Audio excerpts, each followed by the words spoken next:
So thank you so much for having me. I was talking to Negar. I got her permission to be able to talk a little bit about this. It's February 14th, and we know that in the secular world, everyone talks about Valentine's Day, and I'm the person of knowing the fact, knowing the source, and knowing where it comes from. Unfortunately, a lot of things gets picked up from a lot of other religions, and it becomes as if it's like a lechatchila from the Torah. On some people that are more modern, they see it as a factual thing, and when I get very obsessed and caught up with something, I want to know the depth and the source. And ironic enough, tonight we're having this a friend of mine, her name is Priscilla Orly Koshani. She's going to be speaking at our house. So last week I was speaking to her about making the arrangements, and she's on her own also journey of growing. There's different things that she's doing, and on Shabbat we set the date, and meanwhile she didn't even say anything to me about February 4th. She doesn't So then we planned it and everything, and on Shabbat, when I announced it, a few of the other members were kind of very upset that why I'm having it on that date. So then some people were upset on the date, and I said, listen, this is not a halachic date, and my husband and I and the speaker that's coming didn't see it as a problem. And as if anything, we think it's even more important on especially nights like that. Rabbi Vusuri is also having a speech in LA. For whoever can make it, you should for sure go. And tomorrow night is also Moshe Rabbeinu's Yortzeit. So I think when the Yetzer Hara is more accessible during these times, the best is to do the counter of it, to bring more light, to do more learning, to bring more Kedusha, to gather, and instead of getting obsessed over who creates the thermostat of the love between you guys, to create it into more of a connection with God.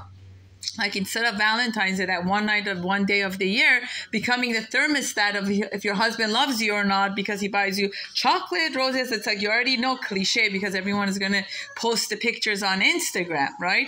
So now let's go to the source. So a lot of people don't even know where the source of this holiday comes from, and I just think it's important. You guys can go look this up. If you put on Google the dark side of Valentine's Day, it will come up for you. It was from it started in the 3rd century in Rome, and then it was also a pagan holiday, and originally it was called the Feast of Lupercalia. The Feast of Lupercalia. What was this holiday? They had a belief that during this month of February, and some say because it's also linked to spring, that it had a mystical power of fertility, right? So all the women who couldn't get pregnant, they would either make them naked or they would be in the middle of the town. The men would get drunk. They would sacrifice dogs and goats, and the pieces of the bodies and the dogs and the goats, they would go and beat the woman. Literally take them and slam the woman. While they're naked, while everybody in town is watching this. It's in the 3rd century in Rome, and the holiday was called Feast of Lupercalia. And even the king of that time was the first, he used to do it himself because his wife couldn't get pregnant. Not only that, all the single girls would also be there naked, available for everyone to do what they wanted throughout this feast. And if they thought it was a good match, they would marry them. Otherwise, they would just move on with their life. So this is the source of Valentine's Day from the pagan time. So from the 3rd century until about the 5th century. Then later on in the 5th century in Rome, people weren't able to get married. So there was this Saint Valentine that secretly would marry them. He did not, he refused to convert. He did not want to convert to become pagan.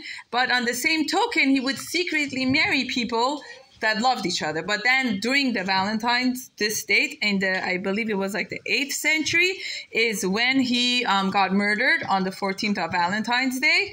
They murdered him. They cut off his head. Again, that was a very symbolicness of death, and cutting heads was very popular. And then it wasn't until the 14th century where Saint the Glacine feast. So it went from the Lupercalia feast to the Glacine feast. And the commemoration of focusing it more on the Saint Valentine for marrying people and not that. But the actual source of Valentine's Day, the essence of it, comes from this celebration of Lupercalia, which was considered as, if the couple couldn't get married, that it was the woman beating, raping, having sex with them unlimitedly. This is for 2-3 days, this would go on. And then the men would... You do whatever works for you and your family and ask your local Rav, but I'm just saying it's good to know. It's very important to know where the source comes from. We as Jews believe everything has energy. Everything has a koach. Everything has an energy. Even the cup that you pick up, there's nothing that's there without a vibration. So now look at this sadness of, and also the whole braided bread thing that I told you guys about the bread offering, that's also from the pagan. St. Patrick's Day is also from the holiday of pagan. This is all one of the oldest religions. So, and France, my sister said, please remember to mention this too.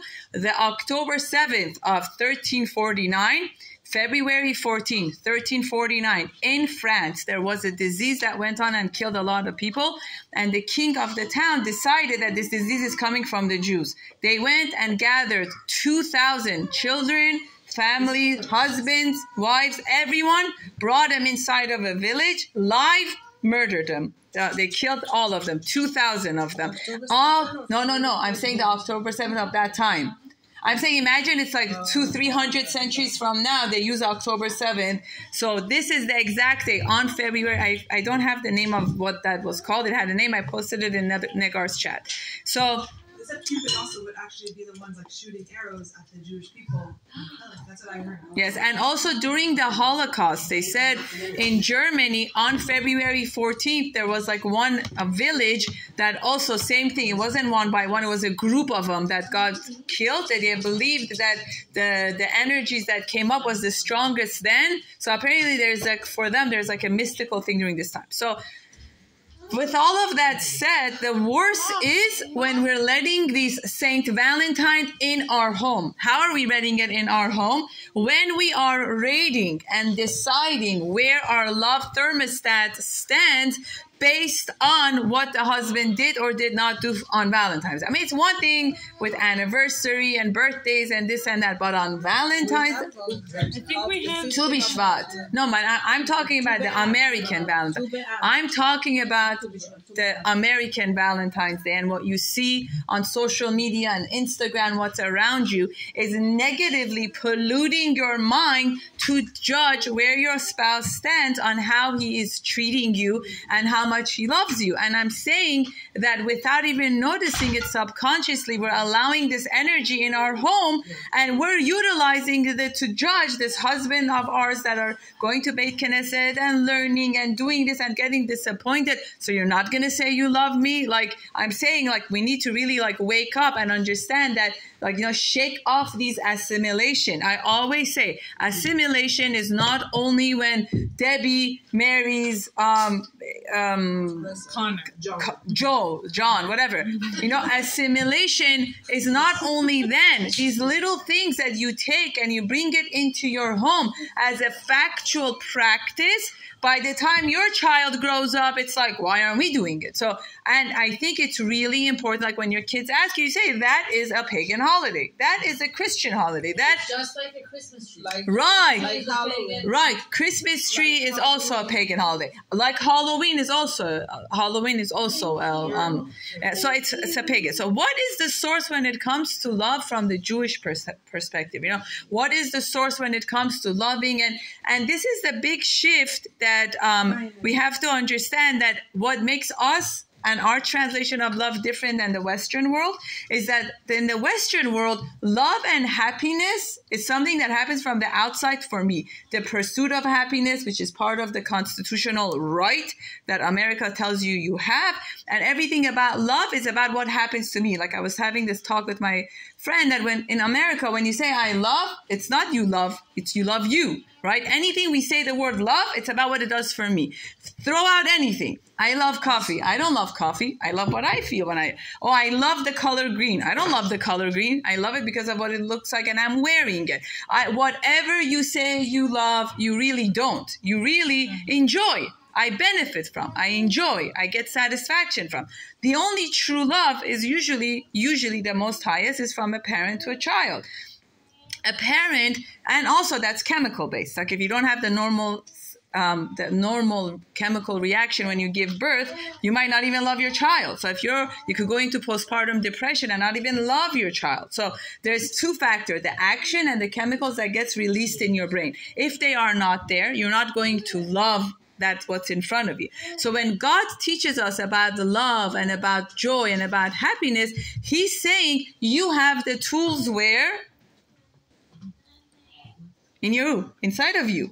God is teaching us as Jews, we have the koach and the ability to bring out joy, love, and happiness. It's not. They weren't here. Oh, no, but this part I'm just saying from the beginning. Yeah, so I'm just saying that. So Negar gave it. You guys should for sure listen to it. She gave this beautiful speech about joy and happiness and how on the month of Adar we have the obligation. So we have the ability and the tools within us to make that happen. So when it comes to like receiving gift or whatever it is, we have to understand that true love is about what I have to bring into this world. It's not about taking from the world to me, because we end up being very dependent on everything else. And when you are able to give love, your brain releases serotonin and oxytocin. Serotonin and oxytocin gets released every time you do loving gesture, and when it's without expectation, like Negar was saying, giving tzedakah, giving charity, giving help to other people, these things helps you to release more serotonin and oxytocin because it's abundance. Even when you think about the action, you feel it. Unlike things that are pleasure-based, those are when you create dopamine. So it's more like pleasure-based. The minute it goes away, you want to do it again. The minute it goes away, you want to do it again.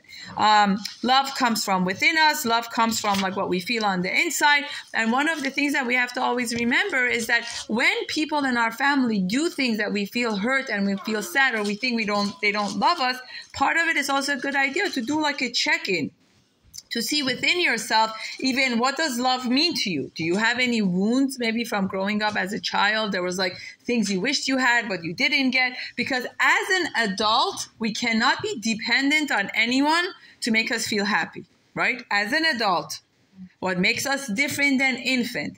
Infants need co-regulation, nursing, and soothing. Infants, babies need that. The change happens when you become an adult in a healthy transformation. You find ways to self-soothe and comfort yourself, because that's the ultimate. Even when your kids come to you, you say, what happened? This, and you say, okay, I want you to take a few deep breaths. I want you to like center yourself. You want to give them, imagine like how you'd give a lunch bag. You want to give them a mental bag. Like not Mentos, but like mental, so that when they are out there in the real world and people are not inviting them and hurting them and making them upset, you remind them who they are. I always tell my kids when they get nervous about an exam, I say, all I want from you is to do the best. And they say, that's not what my teacher said. I said, well, guess what? You're lucky. I'm your mother and not her. So she could say whatever you want. She could tell you she expects you to get a B, C, whatever it is.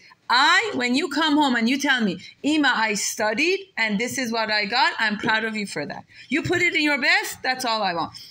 So these words is what's going to build our children from the inside to know about the self-love and the self-care and the happiness, that my love doesn't depend on a flower or a chocolate or this from the outside. My love has to come from within me.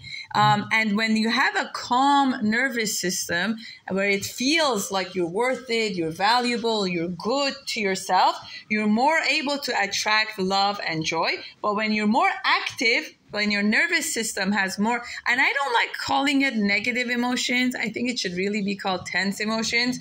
I don't think sadness, anger, and mad are negative. They're just more tense. They're heavier. It's not bad or good. Yeah. Tense emotions. Like, I think we need to drop this word negative. There's nothing negative or positive. Emotions are emotions. Some of them are more tense. Some of them are more enjoyable. So when you experience sadness, mad, or anger, to hold the space for it and create that safety within you. And that's when you're able to feel more joy, when you allow your body to release that. So I think that like the 5 most valuable messages, and I'll write it on a post, is when you get into the habit of even every night before you go to sleep, you do this like meditation. You could put your hand on your heart, and you could do it now with me. You don't have to close your eyes. You could just put your hand on your heart or wherever it makes you feel comfortable, and you do some deep breathing from your nose, and the deep breathing calms your nervous system, because when your brain is scared, it rushes faster and takes more shallower breath.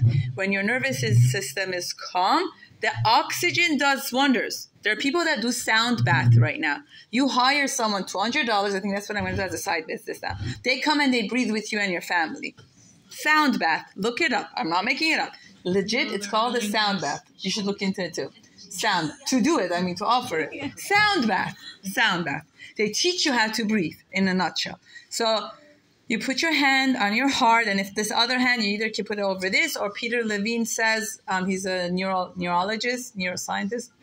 He says even to caressing yourself like this also can calm your nervous system down. So you tell yourself, you could say it with me if you want. I invite you, if you wish. You take a breath and you say, I am valuable. I am valuable. I am safe. I am safe. I am loved. I am loved. I matter. I matter. And I belong.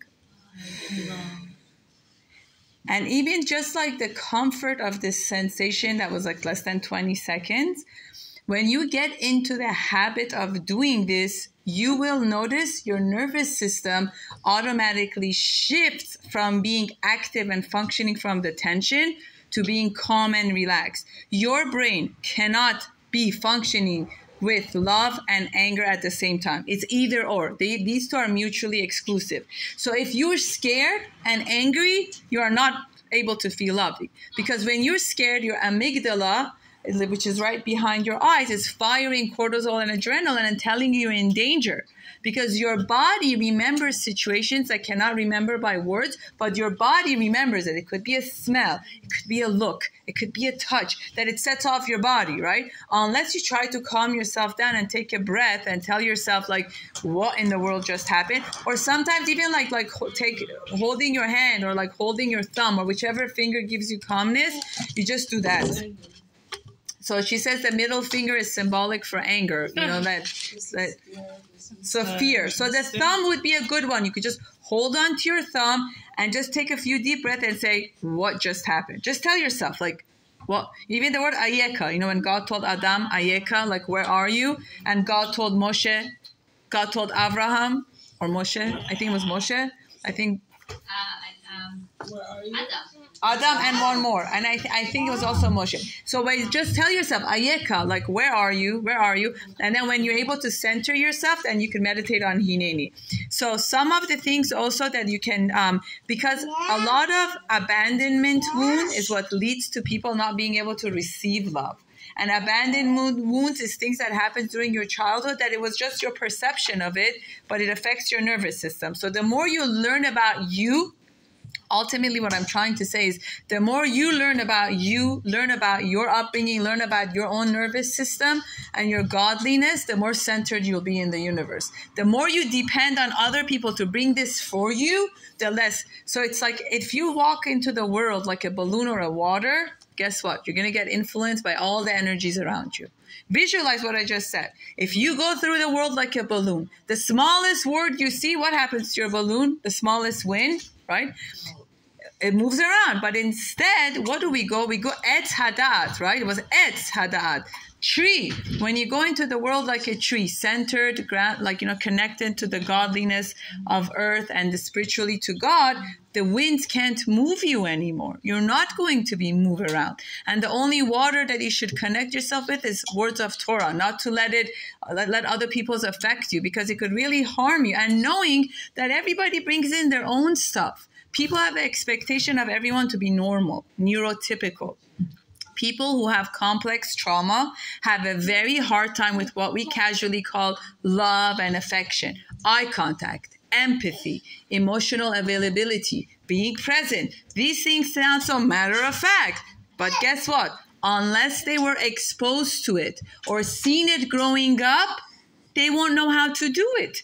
Emotional intelligence is another emotional language. You must have been exposed to it. Something as simple as empathy, if they never received it, they don't know how to give it back. So I want to just clarify this. I think it's a very important information, especially when it comes to spouses.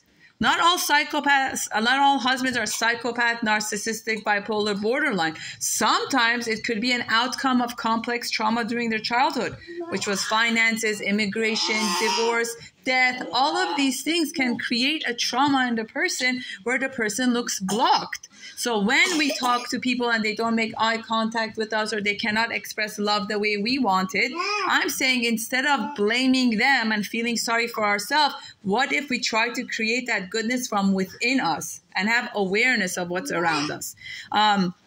So some of the things that are helpful to do this, to challenging negative self-talk, forgiveness. I'll try to type it for you guys. Reframing perspective. So when a situation sets you off, reframing to perspective. Could it be, just telling yourself, could it be? When someone comes at you, whether it's your kids or spouse, instead of immediately making it about you, taking a moment and saying, could it be, right? Could it be that they had a bad day? Could it be that someone gave them a hard time? Could it be? And again, I'm not saying you need to sit down and take people's emotional charged up. You could say, you know what? Why don't we'll just continue this another time, and you leave. You don't ask permission. You just say, you know what? We'll talk about this another time. And you walk away, right? You don't want to add on to the frustration when it's very hot. Patience, self-compassion, commitment to your own growth. And this is also the whole thing about emotional regulation is being able to be mindful of your own emotions, being able to name your emotion, and being able to release it in a healthy way. That's what leads to the emotional development of being able to relate to yourself and other people. So when we talk about Valentine's Day and this and that, first of all, people give and receive love in different ways. Valentine's Day is not a holiday that this is not the day that should make or break your relationship. It's like shtuyot. It's like nonsense. Could you say that again? What was it? Name it? Also, there's 4 parts to it. So 2 of it is you and 2 of it is people around you. So it's naming it and managing it, right? And then it's empathy and relating to others. So the first part of emotional intelligence is naming it, naming what feelings you're having and learning healthy ways to release it. And the second category would be for the other. Once I'm able to do that for me, then I can hold empathy for you. But if I was never given permission as a child to have space for sadness, every time my ball ripped or this ripped, my mom told me, get over it. Don't cry, get over it, or it was your own fault, right? So be careful not to use this as kids so we don't create another generation of traumatized children.